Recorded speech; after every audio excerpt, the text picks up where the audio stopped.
I want to talk a little bit about the art process behind Mara. Project Mara is a very special project for us because although it is quite a concise project, we're attempting to do lots of things that we've never attempted before. And one of those things is to capture reality obsessively.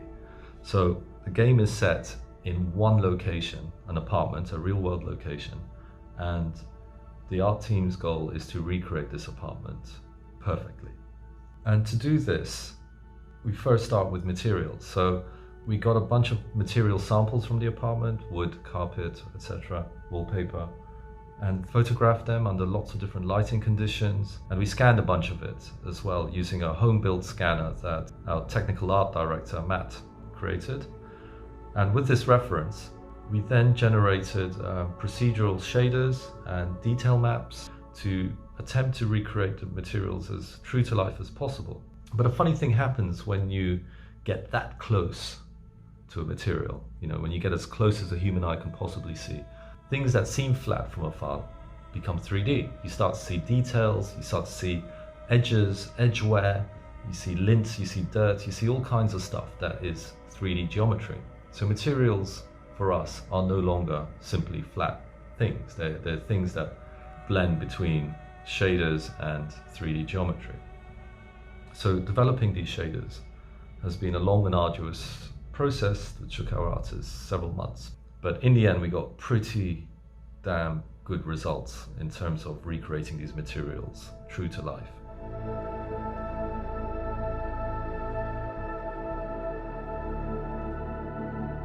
But then the next challenge is to recreate the whole of the apartment, the dimensions of the apartment. And this is trickier than it sounds. You can't just go around with a measuring tape. It's just not accurate enough, and there's not enough detail that you capture. And we tried various different techniques with very mixed results. So in the end, we contacted ClearAngle, who specialize in this kind of stuff. And they spent a whole day scanning the apartment with their LiDAR scanners. And they provided us with some of the best reference we've ever seen. A point cloud of the entirety of the apartment down to every little detail.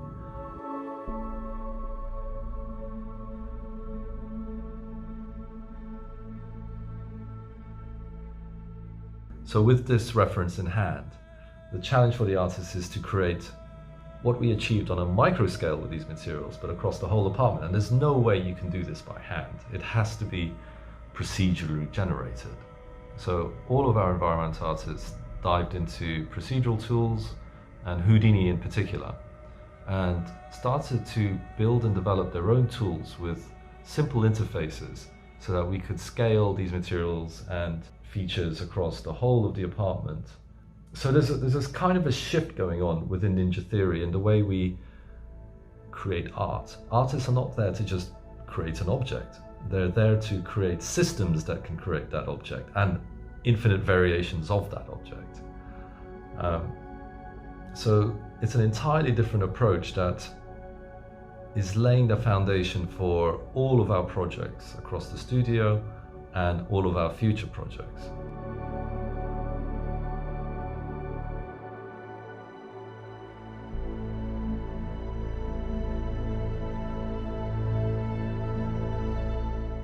We're aiming for an experience that feels real, that doesn't feel like a game and it doesn't feel like a movie, but something altogether different.